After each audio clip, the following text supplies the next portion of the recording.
Good evening, our viewers who are watching us from wherever you are. Kwa majina naitwa Murugi Maina ama Mrs. Kenyawan. Nimeokoka, Yesu ni Bwana. I love the Lord because he first loved me. Thank you for joining us this evening. As we had promised the last time I was here, that I would be able to continue with the topic that I was discussing the last time. And I thank God for this opportunity. I'm not alone today. I've come with two beautiful ladies, and I'd like them to introduce themselves before we can continue. We'll start with the lady on my left. Jiintroduce ndio tuweze kuendelea. Bwana Yesu asifiwe huko nyumbani. Kwa majina yangu naitwa Elizabeth Nyambura Maina na nimeokoka jioni ya leo. Nampenda Bwana Yesu. Karibuni. Bwana Yesu asifiwe. My name is Elizabeth Wedera Maina and I'm blessed to be on set today, and I'm glad you're watching us.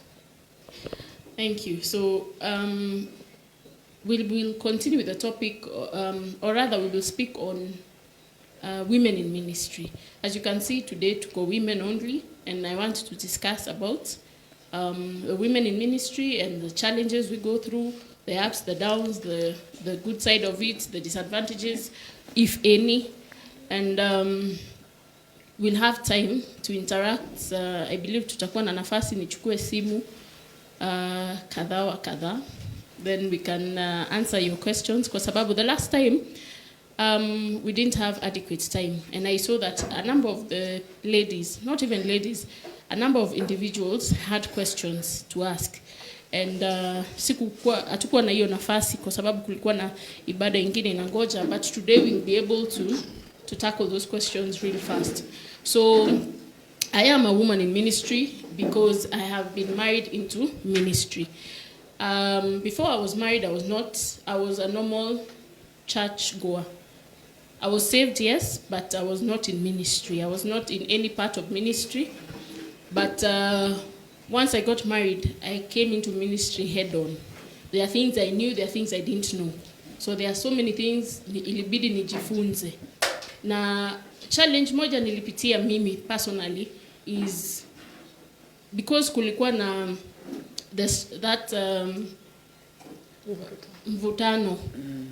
mvutano ya kuolewa ama kutoolewa, nilipata watu wachache ndio wangenisaidia kwa ministry.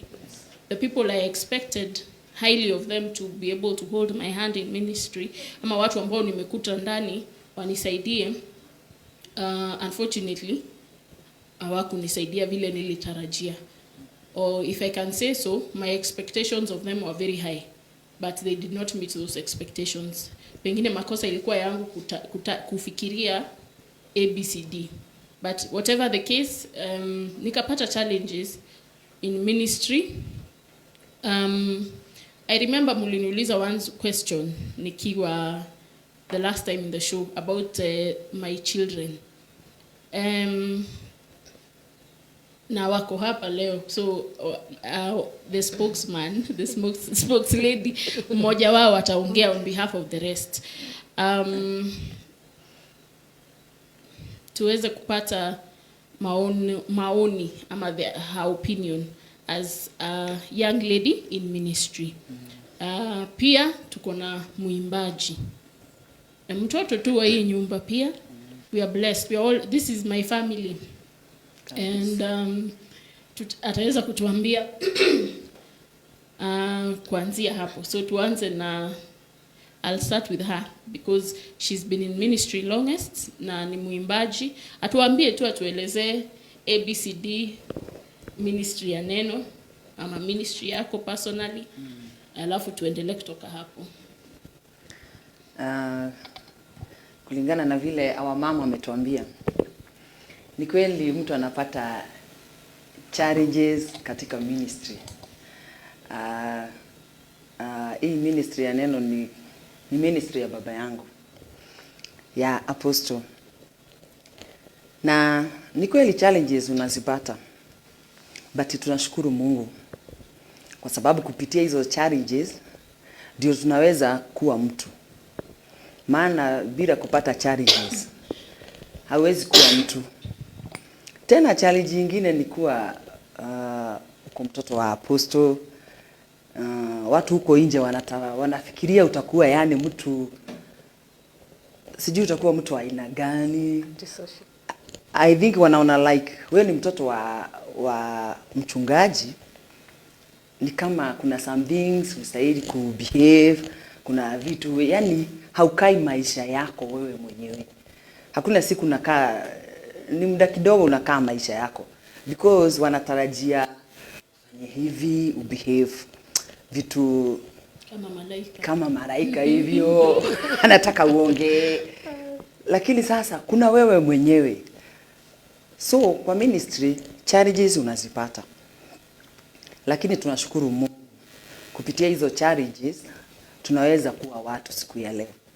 Tena mimi ni muimbaji, na uimbaji wangu ninaimba katika nyimbo za injili. Kwa hivyo mimi ni worshiper na ninatumika sana kanisani. So tena kuko kwa uimbaji pia kuna challenges unazipata, lakini tunashukuru Mungu. Kwa Mungu hahitaji ati mambo yote ikue laini, bora upate roho, kwa sababu hiyo ndio ile kitu tumefundishwa na apostol. Bora roho tu umpate. Ukimpata tu unapaswa. Unajua expectations iko everywhere. Yes. Kama mtoto wa apostle, kama mke wa apostle, yes. You know people expect miracles. Na perfection. Hata miracles. Mtu ana expect ukuwe na mambo mengine yenye si ya kawaida. What they forget is wewe ni mtu wa kawaida kabisa. Wewe ni mtoto kama wengine, ama wewe ni mwanamke kama wanawake wengine. So there are so many things people expect. But kitu moja nimejifunza, sisikizi sana hiyo maneno ya watu or what they expect. Bora mimi I'm living the life in accordance to the word of God. Kabisa. Full stop. Kwa sababu nimekuja kugundua kitu moja. Leo hata nikafanya mazuri yote, hakutakosa mtu amesema nimefanya vibaya. Nimefanya vibaya. It depends on, kuna mtu atakuchukia bure tu, hakujui, amekuona ukipita. So I assume mimi na ignore hizo mambo zote, naendelea na maisha as long as I'm living in accordance to the word of God. Hiyo inatosha. That is assurance enough. Kwa sababu mwisho ni kwenda mbinguni, ama kuna mahali kwingine tunaenda. Our aim is to go to heaven, si kwa nyumba ya mtu. Yes. Kwa hivyo kama ni mbinguni tunaenda, let us live in accordance to the word of God. Haya, wewe kwa sababu ni a younger one. Yes. Utatuambia challenges ama life as an apostle's child, ama PK, pastor's kid. PK mdogo. Una experiencing nini? Because unajua stage yako na stage yake ni tofauti. Yeye tayari amepasua mahali fulani na amefika a certain level. Yes. Wewe bado unangangana na life. Yeah. So tuambie. Okay, there are many challenges I can tell you. First, being a young lady, being a pastor's kid, and being in university, we find challenges in each and every corner you go. You find even peer pressure in everywhere you go. People want you to do according to what they think is right to them, but not what you think is right for you. So you find challenges. Sometimes you even find yourself you've entered in a place that you were not meant to enter. So I think we find challenges each and every place. And I thank God for the far I've come. First of all, I can say I'm a firstborn to the late Esther. So it's been a challenge, even having a new mom, having the ministry. She left when we were so small. So coming into the ministry was also a challenge. Finding people who are there, and you'll find haters. I'm not saying that everyone will be your hater, but around you, there are people who don't want you to progress. There are people who want you to fail. So you have to know which path are you going and what do you want for yourself. And what are your goals and where do you want to reach. And what are your ministry goals? First of all, you need to know, as a Christian, you yourself, where are you heading to? That's, I think, once you've known that, the challenges decrease and you have a clear path. Aya, can I ask you one question? Yes. You've said mulipitia hali ngumu. Yes. The grieving, Yes.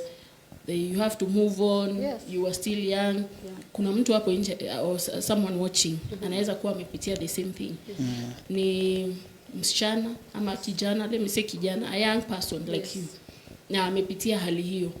Ni mzazi amewaacha tuseme. Yes. How did you how did you get through that?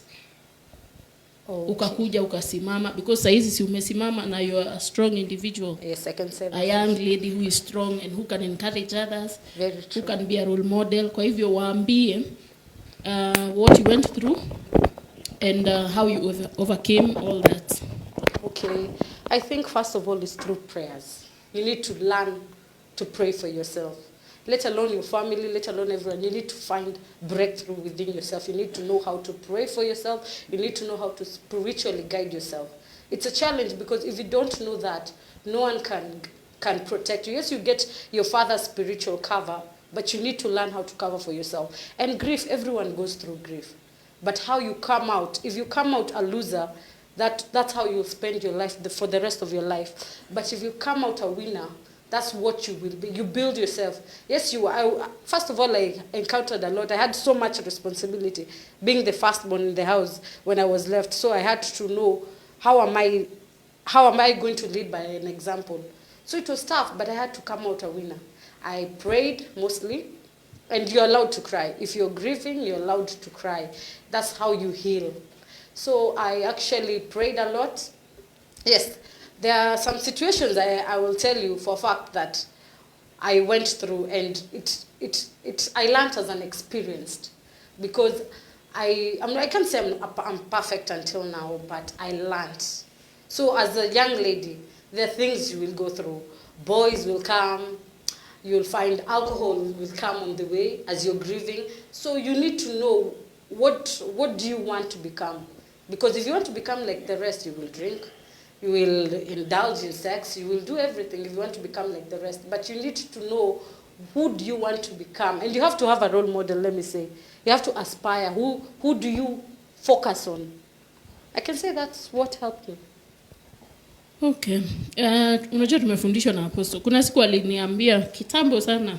When I think it was back in 2006. I was with my sisters. Akatuambia, nyinyi mnangoja tu mama yenu atoe sadaka. Ile mmeshakoma kujitolea sadaka. Msimame kama watu wakubwa. Sasa because tulikuwa tunaishi where my mother is, I have to be there. And nikajiuliza what does he mean? Nikaona anamaanisha tu tutoe sadaka ama anamaanisha nini? But what he meant when I came to realize all that is that as an individual unasimama unajiangalia, unaona kweli kuna ABCD. Yes. Sadaka unajitolea wewe as an individual because kesho yako inakungoja. Very true. Ushatoka kwa mama yako na hautarudi. There's no way you're going to go back to the womb. Wewe ulisha zaliwa, umeenda, maisha yako imeanza. Sasa na wewe ni ujitetee kimaisha. Yes. Offerings you give as an individual, because I believe mpaka leo naamini kuna maombi mama yangu aliomba yenye inanisaidia mpaka wa leo. Very true. There's somewhere her prayers have worked. That is why I'm here today. Who knows? Maybe that's why I'm a pastor's wife. Amen. Na kuna mahali maombi yangu itafikisha watoto wangu. Yes. Sasa wakifika nao hapo wajipeleke. Yes. Hiyo ndio maisha. Kuna mtu aliuliza some time back about peer pressure. Na peer pressure applies to everyone. Si ati ni kijana tu. Si hata vijana, hata wamama. Hata wamama, wewe huna marafiki wanakuambia tuende ABCD. Si wanakuambia tuende, sasa you must weigh the options. Hata mimi kuna watu wanaweza niambia let's go here, let's do this, let's do that. Lakini because kuna kiwango nimejiweka. Yes. Naweza nikachuja A from B. Nichague nataka A staki B. Otherwise nitafanya vitu kama any other person. nitaenda mahali kama watu wengine, nifanye vitu kama watu wengine, nizungumze kama watu wengine, kama nikutukanana nitukanane kama watu wengine, because you're being, ama unafuata upepo, ama unafuata, yani you're going with the crowd. So peer pressure applies to everyone. Peer pressure applies to you. Yes. Si wewe tu. Yes. University students. Watu wote. Universities zinakuanga hivyo, tulipitia na tukatoka. Yeah. Kuna swali waliuliza, how did we get to the point we are as a new mother, and to us, and us being you were new in the house, they asked how did we get to where we are, because it wasn't easy. We have to tell them it wasn't easy. It wasn't. We had some ups and downs, and we had to make, so they want to know how, because there's someone who's found kids in the house. Okay. Unajua, number one, mimi mwenyewe sikuwa na watoto. So na mimi si firstborn kwetu. You know, if you're a firstborn, uko na ile mambo ni kama umelea your siblings. So mimi si firstborn, na mimi si ka baby, mimi ni hapo in between. But when I got married, I didn't get married blindly. Niliolewa nikijua huyu mzee kuna watoto kabisa. Na si mmoja, na si wawili, na si watatu. Niliolewa nikijua watoto wako. And it's a choice I made. I said yes, sawa, nimekubali kuolewa. So I knew there are things I'd have to learn. Lazima nijifunze sasa, nikipita hapa nijifunze sasa kuwa mama. You see, watu wa kawaida wakiolewa kuna ka transition. Yes. Bado wako umeolewa leo, they don't have kids. You don't have kids. You have like a whole year ama 2. Even 2. Ni kama honeymoon karefu, 2 years. Mnajuana, nini. You plan, let's get a baby sasa this time. After that mnapata watoto, sasa maisha imekuwa serious, mnaanza mkondo wa maisha. But for me, I got married, na nikienda nyumbani niko na watoto. Watoto wakubwa, si wadogo. I think the youngest was 11 years. 10 years. Na huyo ndio youngest. Sasa you see, there are things they know and there are things they were used to. Yes. Kuna maisha mlijua na kuna maisha mlikuwa mmezoea. Very true. Sasa it is for me kujifix, niingiane, nijue A to Z. Nijue kunaendaga hivi. So when after I got married, after the whole marriage and all that, mambo murudi sasa kwa nyumba vizuri. The first thing I did, they were in boarding. You were in boarding. Yes, they were in boarding. True. So what I told the father is, wakikaa boarding, hakuna siku tutajuana. So the best thing for me, ukikubali, ni watoke boarding, wakuje nyumbani. Waendage shule every day, kama kupelekwa na kurudi, like normal kids, not boarding. Nikasema wacha wakuje nyumbani, tutajuania nyumbani. Sasa kama kuna kugwaruzana, tugwaruzane mpaka iishe. Because you know you have to learn people. Hata kama watu wametoka tumbo moja, mnasikizananga hakukosi kamoja. Hakukosi siku moja ile. Hamwezi sikizana milele. There's a part you have to mmetoka tumbo moja. Sasa you can imagine watu ambao hamjuani. So I prepared myself. Nikasema wacha wakuje tujuanie hapo. So what I did, or what I can advise someone there, because kuna mtu tu ataolewa kwa nyumba iko na watoto. As much as you're trying to be a mother, first of all tafuta kujua hao watoto, and to be a friend, because what they need most si kuambiwa usifanye na usifanye. There's a phase they are going through. So being a friend at that time is more important than being that figure, that dictatorial figure. Yeah, very true. Kusema usifanye, msifanye. After befriending them, si mumezoeana, then you can apply your authority, because authority will come. It has already come because you've already gotten married there. So the authority you take up is the authority of a mother. But as much, what I can say is, you can't be harsh. Yes. You can't. Very true. Because kuna mahali unajaribu kuponya. So that is what I did. That is what I did. Slowly. It has taken years because sini miaka kadhaa. Miaka kadhaa. Na sasa I can confidently say that ni marafiki zangu. Yeah. My kids are my friends. They are not kids, they are adults, but they are my friends. Ni rafiki zangu because they have confided in me and I have confided in them. Yes. So nimewafanya watu wa karibu because ni kweli who else sini wao niko nao kwa nyumba na ni mimi wako na wao kwa nyumba. So yeah, then it's a family. Like tukakuwa hivyo. And they need to know it's not a one day thing or yes, a 1 year thing. It's hata 1 year ni kidogo sana. It takes time. Communication. Yeah. We learn how do you communicate to her, how does she communicate to you. Yeah. Yes, it takes time. Ndio mjuane hivyo na msikizane, it will take time. But through it all I can say because we were prayerful. Yes, very true. Prayer is important.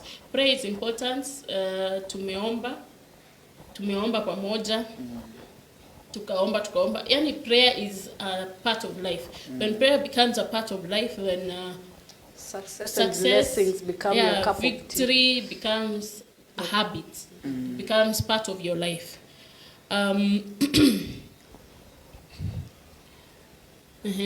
Nyambura. Kama mwanamuziki and kama a grown up. Wacha mwanzo niweke hiyo ya mama nguvu niseme. Kweli mambo zingine inatokeaga katika life. Na si kitu unakuaga umepanga ama ni kukuja inakuja. Yes. Na hii kitu inatokea mpaka kwa governors, inatokea kwa bishops, yes, apostles. Kwa hivyo ni kitu ni life. Tuseme ni kama maisha. Kwa hivyo vitu zitatokea. Lakini ni nyinyi wenye nyumba ndio tutajifunza how to handle. Sisi ndio tutajifunza how to handle. Na kufikia mahali tumefika, tunaweza ponya nyumba nyingi mama. Kabisa. Tunaweza ponya nyumba nyingi kabisa. Kwa sababu tumejifunza mambo mingi. Na kile naweza sema, there are some things unaweza ignore. Hata ukiziona zimekuja, just ignore. Na ukiignore unaweza kupasua. Na hata kama hujaona vile umetarajia yote, but ignore na wewe upasue na uamini Mungu. Maana tumeona mimi kupitia ministry nimeona watu wengi wakitendewa miujiza. Nimeona watu wakiwa chini, walikuwa hawana kitu na saa hii ni watu wakubwa. Kwa hivyo tukiweka Mungu mbele na kuignore mambo na kupasua tu, kwa sababu hakuna mtu ajuaye kesho yake. It's only God. Na kuamini Mungu. Na hakika tunaenda mbali. Amen. Okay, there's one thing that has come to my head. People will ask, do you do the things that Apostle says as a man of God? Do you practice them? People will say, oh, you're there, you expect it to go that way. Do you practice? Do you tithe? Do you do offerings? Do you support Sasa TV? My answer is yes. I support Sasa TV. I remove offerings like the others. If it's anointing offering, I do remove the offering. So we do things like you at home to get blessings. Yes, we have him. We have him and you're privileged because we can do more, like serving him, serving under him, doing the rest, worshiping with him.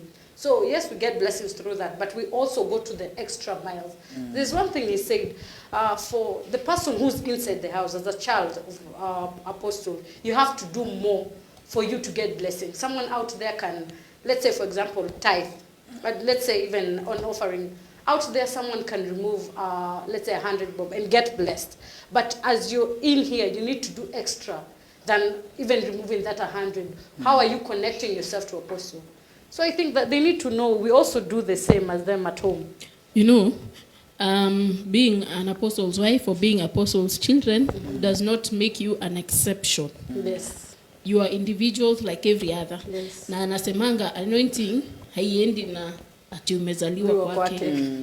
So we have to do just hivyo venye anapeana instructions. Hebrew 13:17 says submit and obey and submit to your leaders for they watch over you. So he is our leader. Kukua hapa si kusema sisi hatuna kuhani mwingine. Kuhani wetu ni Apostle James Maina Ng'ang'a. He is our priest. He is the head of this family and he is our priest. Mimi amenibatiza. Sijui kama nyinyi mlibatiza. Hata mimi nimebatizwa na yeye. Ametubatiza sisi. So he is my priest. As much as he is my husband, he is my priest. And I must submit to this anointing for it to work for me. For it to work in for my benefit. Yani ndio inifae mimi ni lazima ni tii ama what is submit. I must submit to it and I must submit to him. And as children we must submit. You must submit to him as a father and as a priest. Because akona baraka zetu kama kuhani na akona baraka zetu kama mzazi. Yes.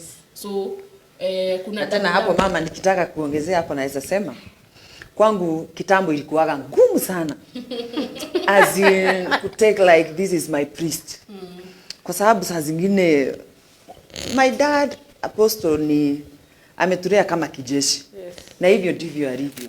So there are some things takuwa umeteteshwa huko nyumbani na huku umekuja kanisani na ana expect saa hiyo ati sasa upokee. There are some things ilikuwa inachanganya akili. Lakini ile naweza sema kupitia mafundisho vile yenda akitufundisha niliweza kuelewa kutofautisha upande wa kuhani na upande wa baba. Kwa sababu juu hizo ni vitu mbili. Kwa hivyo kama ningechukua tu kama ni baba, nikatai kujua kama yeye ni kuhani, kuna vitu singepokea. Kwa hivyo kuna vitu tu nilijifunza kuacha hii nimeteteshwa niweke ni switch off, nibebe hii kuhani. Hii ya kuhani ili nibarikiwe. Na ninataka kusema kwa sababu ya watoto wa wachungaji wale wako nyumbani. Kuna hizo ni vitu mbili. Kama utaumbeba tu kama baba akiwa katika madhabahu, ukatai kumchukua kama ni kuhani wako, kuna kitu utamiss. Utapoteza vitu. Kuna kitu utapoteza. Kabisa. Lakini ukiweza switch off hii ya baba, ujue sasa huyu ni kuhani, utapokea. Hata nasemanga tofautisha mimi kama kuhani na mimi kama baba yako. I think that's a saying people should know. Kama kuhani ni mtu tofauti kama hata nabadilika hata wake wachungaji please. Kwa sababu one thing inafanyanga nyumba za pastors homes zikuwe na those issues is because anataka mume wake anataka aende kwa ofisi kanisani akalete issues za nyumbani. Sasa nyumbani ni nyumbani na kanisani ni kanisani. Si kusema ati hawezi kuwa na issues na si kusema hawezi kasirika, lakini jifunze kuna mipaka. Kanisa ni kanisa na nyumbani ni nyumbani. If you are not able to tackle those issues at home, ngoja mpaka ile saa atarudi nyumbani ndio mkatackle. Na hawatakolingi issues kama wananja. Ni akule kwanza hata akiwa amechoka. Akule ashibe apumzike. Ungoje mpaka ile saa amepumzika amefurahi. Then you can bring up those issues. Because pastors wives tunataka kukaa kama ndume. Tunataka kuwa, let me tell you one thing. He is the one who is called.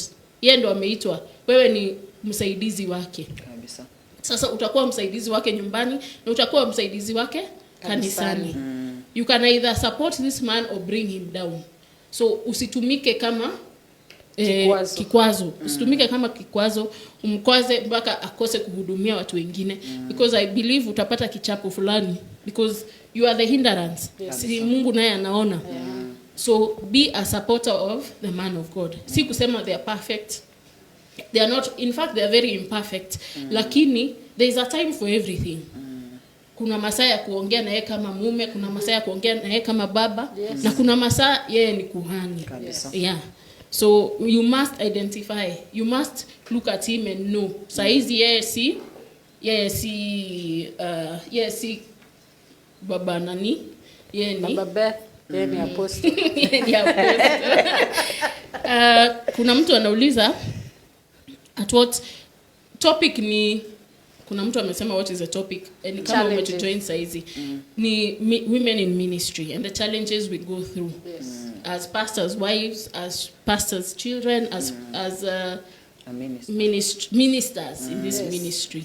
Yetu ni ya kijeshi kwa sababu yetu ni ya deliverance. Sasa sisi tunaongea what we know on our parts because sisi tunaishi na mwanajeshi kabisa. Yes, ni commander. Sasa ni general commander. Sasa na sisi tunaishi kijeshi. Sasa at what point in life have you been low to a point of losing faith?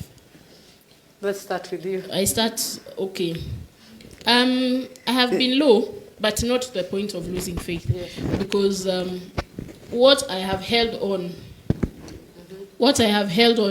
held fast to is my faith.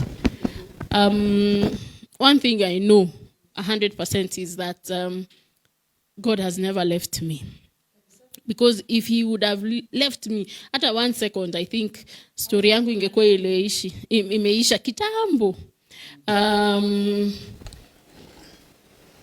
There are some things I went through, and I think it's just this period between getting married and today that made me very nikawa very low.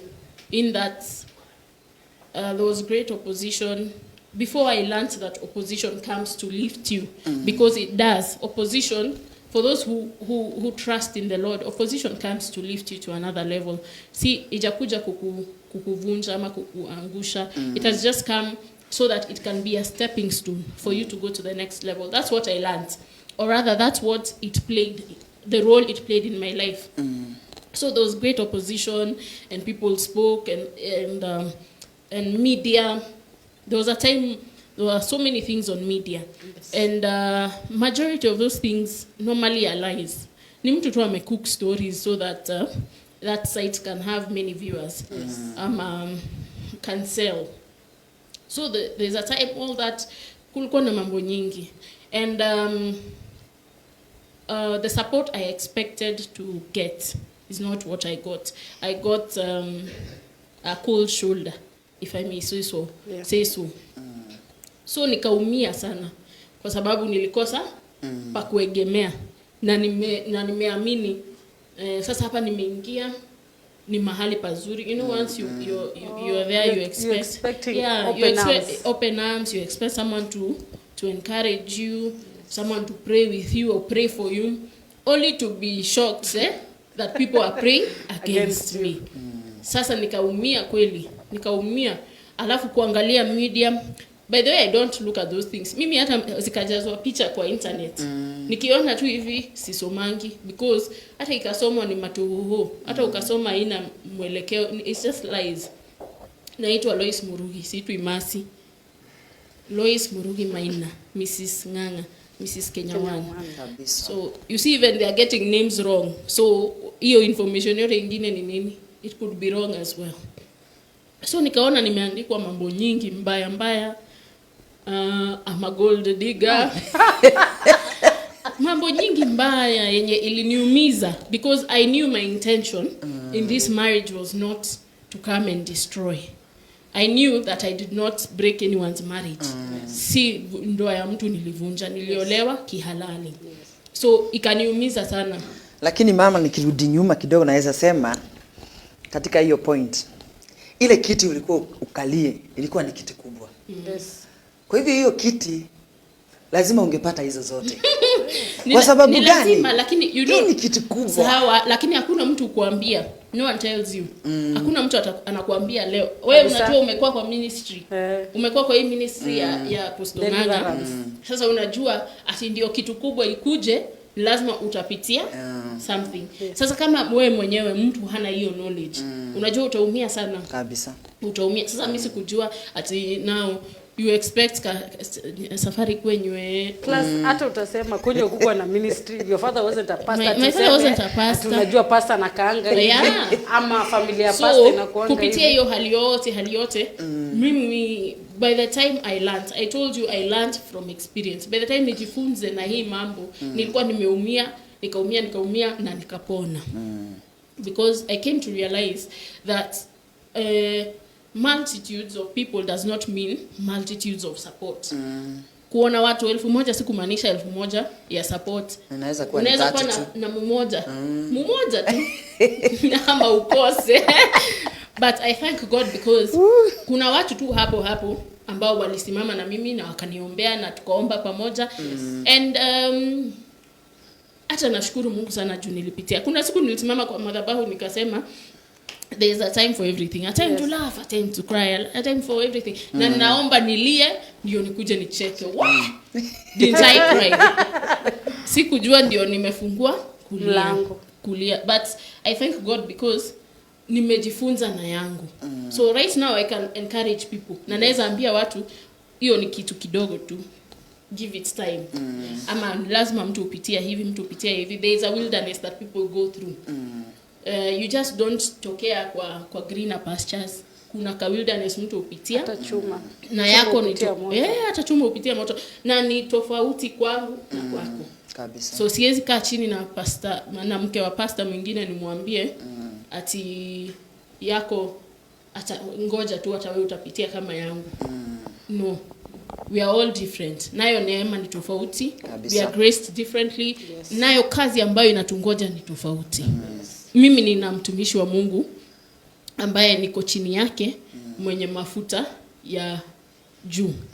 So what I went through nayo ni ngumu because of this anointing. For me because of that to sit in that capacity si kitu rahisi. Nayo nashukuru Mungu because through it all na mimi nimetokea mshindi. Sasa naweza simama na ni support mtumishi wa Mungu because I know this and that and this and that and this and that. Kuna mambo ambayo inakwaza watu wengi wake wa pastors na mimi sionange ikiwa issue. Hainikwazi mimi because I know better.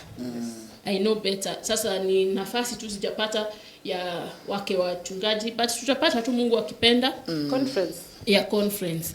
Then we can be able to tutaongea zaidi hiyo.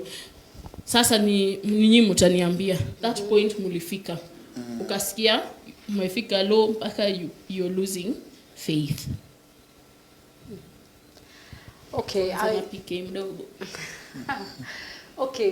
I can't say I lost faith because as I said earlier, you need to learn where is your faith, where have you.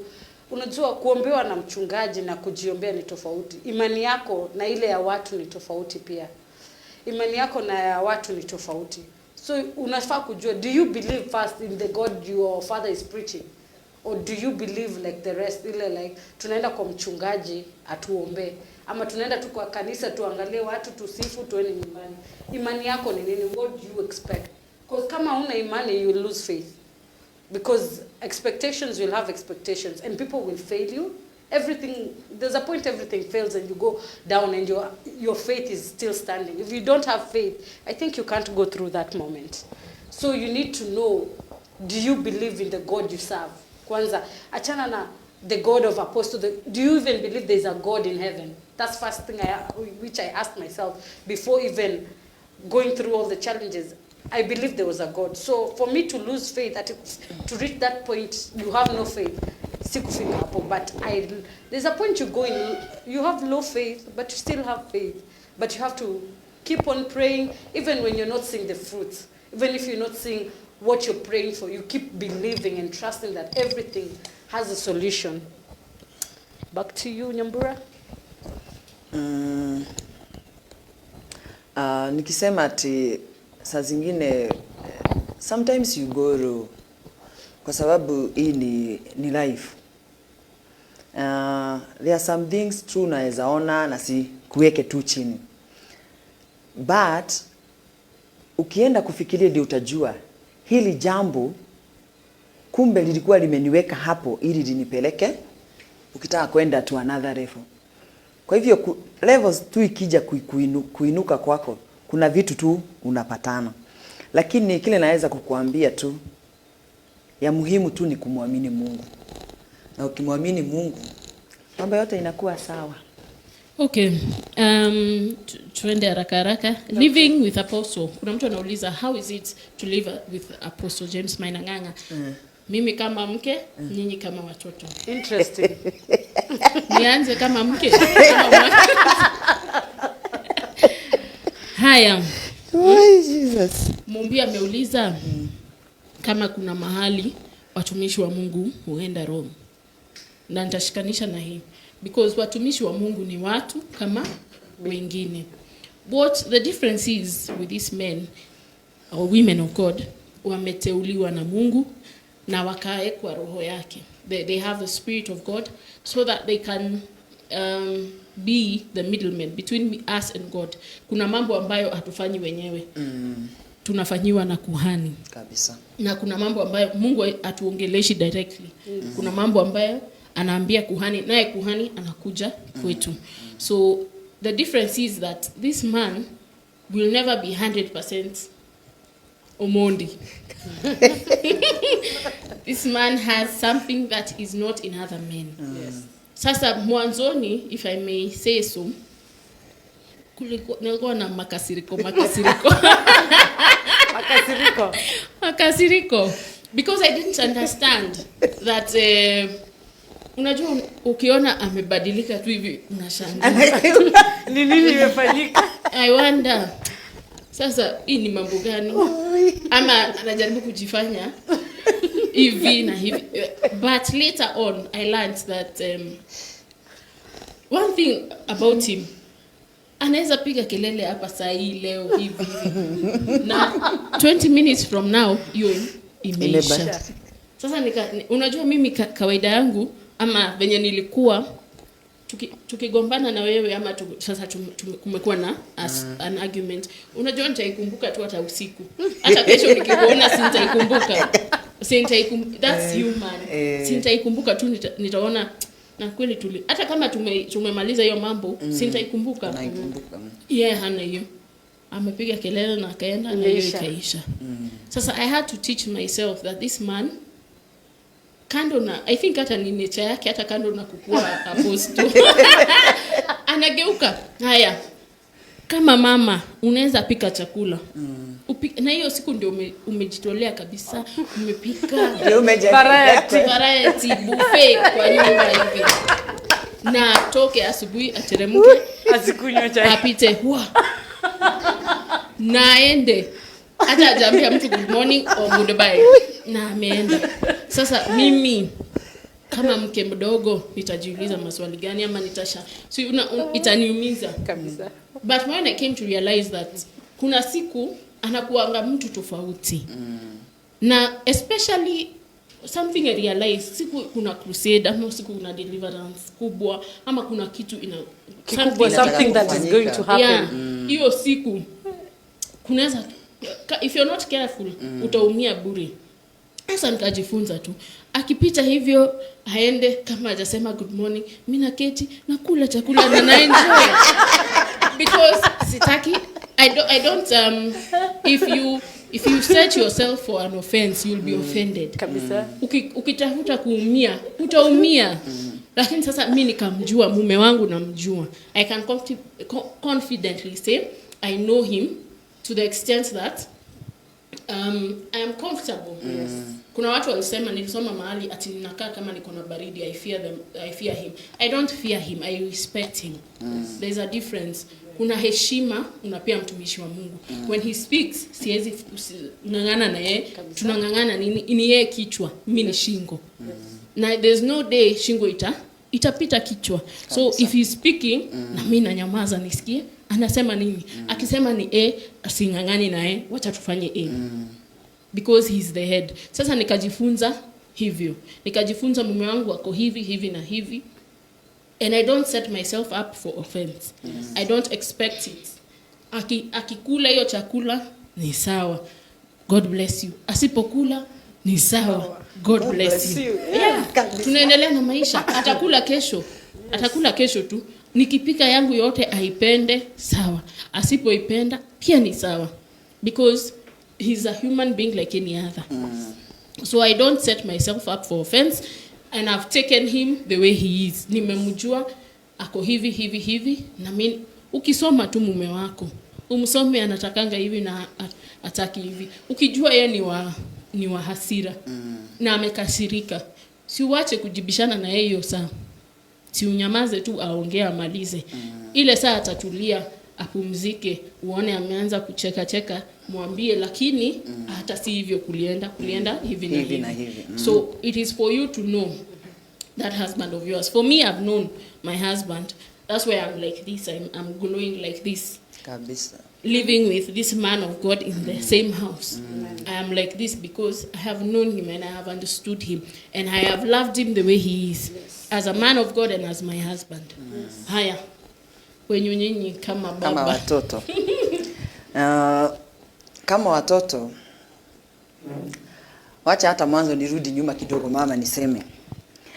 Saa hii hata naona baba yangu amebadilika. Kabisa. Amebadilika. Maana kitambo alikuwa akiingilia ile mlango, zote tunatokea ile mlango ingine. Kwa sababu vile alikuwa mkali. Lakini saa hii mimi tunaweza kaa chini na tuongee na baba yangu na tucheke pamoja. Kwa hivyo mimi naona the way anaendelea ni kama ukali hata iliisha. Because alikuwa mkali sana bwana. Lakini uzuri ile napenda yake ni atakuwa mkali hivyo, lakini akienda atanunua kila kitu ya nyumba. Mtakula, mtapelekwa kila mahali mnataka. Kwa hivyo nikakuja kujua heli baba yangu, kwa sababu hata akiwa mkali ikuwe nini, mambo yote itakuwa salama. So wale mnauliza kule vile tunakaa na yeye kama baba, ni baba ule mimi naweza penda. Hata nietoe baba mwingine nitasema me I love my dad. Kwa sababu hata akiwa hiyo mkali, that's why niko vile nilivyo. Kuna mambo ingine maybe alitukemea. Yes. Kule mbele kusonga tukaona kumbe hii mambo si kukemewa. Tulikuwa tunarekebishwa. Na hata akikukemea hivyo, utakuta saa hiyo ndiye amenunua kila kitu, sisi tunakula tu. Kwa hivyo si tunasema ni kama vile mnazoea baba yenu kule. Ukishamuelewa vile yako, utajua jinsi ya kuishi na yeye. Kabisa. Na hivi. Kwa sababu ya muda, I think muda umeenda sana na bado tunatarajia neno kutoka mtumishi wa Mungu.